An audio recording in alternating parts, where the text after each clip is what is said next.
आज हम भारत के संघीय सरकार में सर्वोच्च न्यायालय, जिसका उल्लेख भारतीय संविधान के भाग 5 के अनुच्छेद 124 में किया गया है, भारत में सर्वोच्च न्यायालय की स्थापना आवश्यक इसलिए है कि भारत का संविधान लिखित व कठोर है।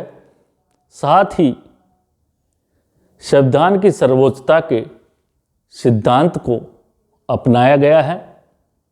संविधान की सर्वोच्चता को बनाए रखने के लिए सर्वोच्च न्यायालय का होना आवश्यक है, क्योंकि सर्वोच्च न्यायालय ही संविधान की व्याख्या का कार्य भी करता है। संसद द्वारा निर्मित विधि जो संविधान के अनुरूप न होने पर अवैध घोषित कर सकता है, जिससे संविधान की प्रभुता व सर्वोच्चता की रक्षा की जा सके। संविधान के किसी भाग या अनुच्छेद पर विवाद होने पर संविधान की व्याख्या का अधिकार सर्वोच्च न्यायालय को प्राप्त है। भारतीय संघीय व्यवस्था की रक्षा का दायित्व भी सर्वोच्च न्यायालय को प्राप्त है, क्योंकि संविधान द्वारा केंद्र व राज्यों के बीच शक्ति विभाजन किया गया है। जब केंद्र व राज्यों में उत्पन्न विवाद का समाधान भी सर्वोच्च न्यायालय ही कर सकता है।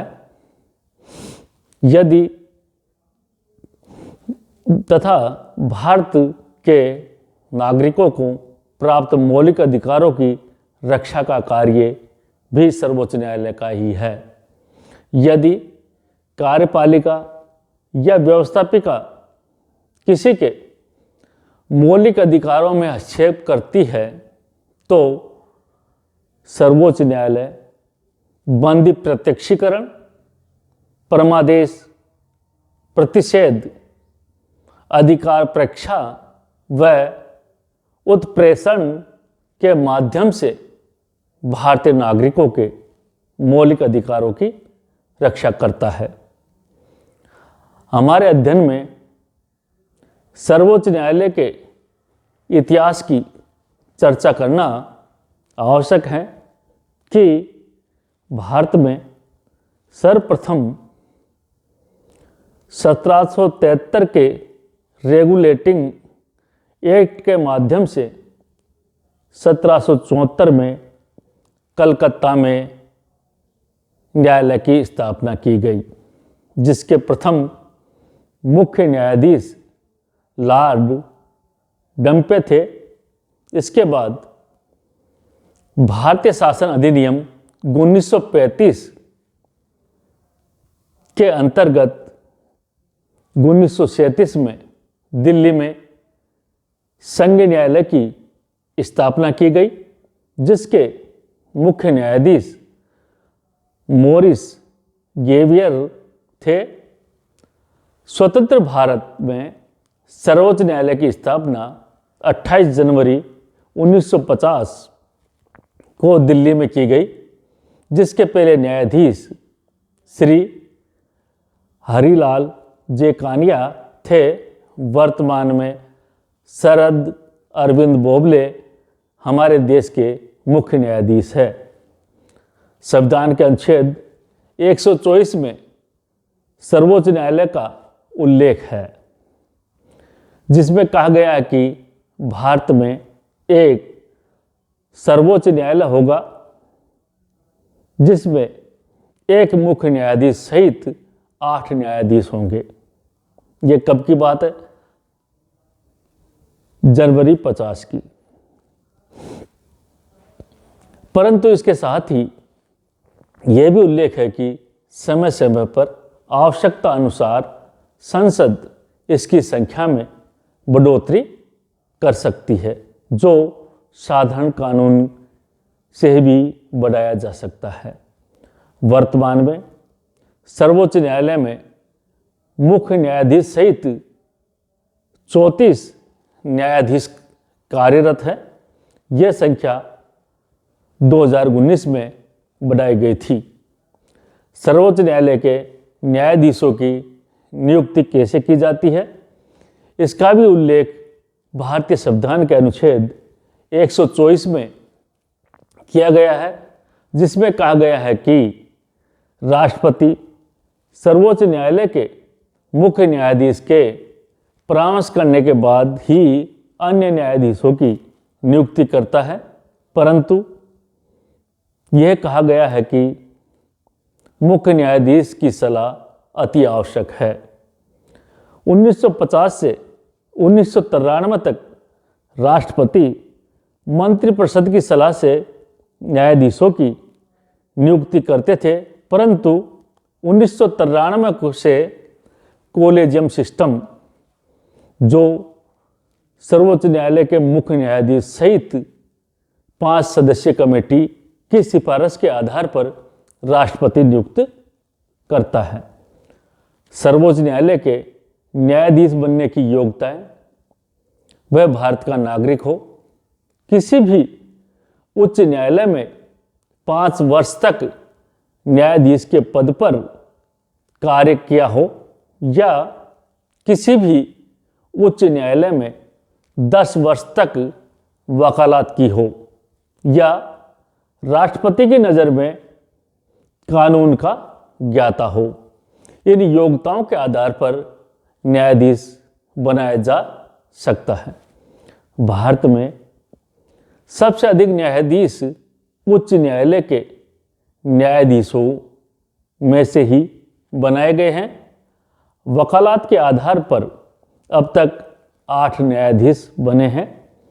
इस आधार पर पहले SM सीकरी व वर्तमान में इंदु मल्होत्रा महिला न्यायाधीश बनी है। अब तक सर्वोच्च न्यायालय की मुख्य न्यायाधीश कोई महिला नहीं बनी। भारत में सबसे पहली महिला न्यायाधीश मीरा साहिब फातिमा बीबी बनी, जो 1989 में बनी थी। अनुच्छेद 124 के आधार पर मुख्य न्यायाधीश को राष्ट्रपति व अन्य न्यायाधीशों को मुख्य न्यायाधीश शपथ दिलाते हैं, जो संविधान के प्रति निष्ठा की होती है। साथ ही मुख्य न्यायाधीश की नियुक्ति का प्रावधान संविधान के अनुच्छेद 124 में नहीं किया गया है, बल्कि यह एक परंपरा है कि अन्य न्यायाधीशों में से वरिष्ठ को ही मुख्य न्यायाधीश बनाते हैं। न्यायाधीशों के वेतन: सर्वोच्च न्यायालय के न्यायाधीशों का वेतन भारत की अनुच्छेद 266 में निर्मित संचय निधि से प्राप्त होता है। मुख्य न्यायाधीशों का वेतन 2,80,000, अन्य न्यायाधीशों का वेतन 2,50,000, उच्च न्यायालय के मुख्य न्यायाधीश का वेतन 2,50,000 व अन्य न्यायाधीशों का 2,25,000 रुपये है। इसका उल्लेख भारत के संविधान के अनुच्छेद 125 में है। इसमें रिटायरमेंट की आयु 65 वर्ष की गई है।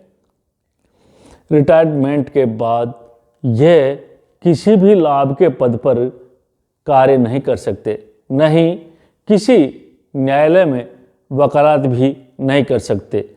भारतीय संविधान के अनुच्छेद 126 में राष्ट्रपति अगर सर्वोच्च न्यायालय में पद रिक्त होने की स्थिति में अन्य किसी भी सर्वोच्च न्यायालय के न्यायाधीश को मुख्य न्यायाधीश के पद की शपथ दिला सकते हैं। संविधान के अनुच्छेद 127 के आधार पर सर्वोच्च न्यायालय में गणपूर्ति नहीं है तो राष्ट्रपति मुख्य न्यायाधीश की सलाह पर उच्च न्यायालय के न्यायाधीश को तदर्थ नियुक्ति कर सकते हैं।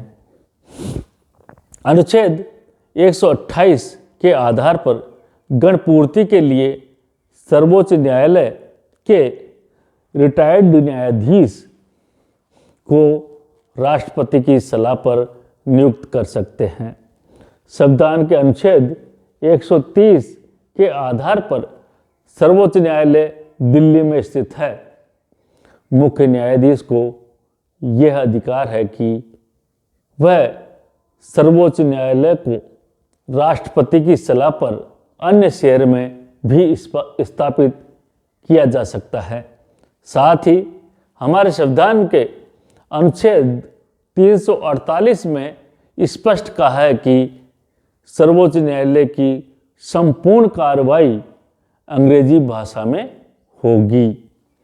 भारतीय संविधान के अनुच्छेद 124 में ही सर्वोच्च न्यायालय के न्यायाधीशों को उनके पद से हटाने का भी उल्लेख किया गया है। न्यायाधीश को कदाचार व अक्षमता के आरोप से हटाने का प्रावधान है। इसको हटाने के लिए संसद दोनों सदनों लोकसभा के 100 सदस्य व राज्यसभा के 50 सदस्यों द्वारा ऐसा प्रस्ताव लाए। जब प्रस्ताव पारित हो जाने पर अध्यक्ष द्वारा जांच कमेटी का गठन किया जाता है। साथ ही संबंधित न्यायाधीश को 14 दिन पहले नोटिस देना होता है, तब जाकर संसद में चर्चा होती है। न्यायाधीश महोदय भी अपने पक्ष में तर्क दे सकते हैं। दोनों सदनों में 2/3 बहुमत के आधार पर पास होने पर राष्ट्रपति के हस्ताक्षर के बाद ही सर्वोच्च न्यायालय के किसी न्यायाधीश को कदाचार व अक्षमता के आधार पर हटाया जा सकता है। अब तक ऐसा 2 बार हुआ। पहला लोकसभा में वी रामास्वामी को हटाने के लिए व दूसरी बार दीपक मिश्रा को हटाने का प्रस्ताव राज्यसभा द्वारा लाया गया, परंतु राज्यसभा के सभापति ने उक्त प्रस्ताव को खारिज कर दिया। Thank you.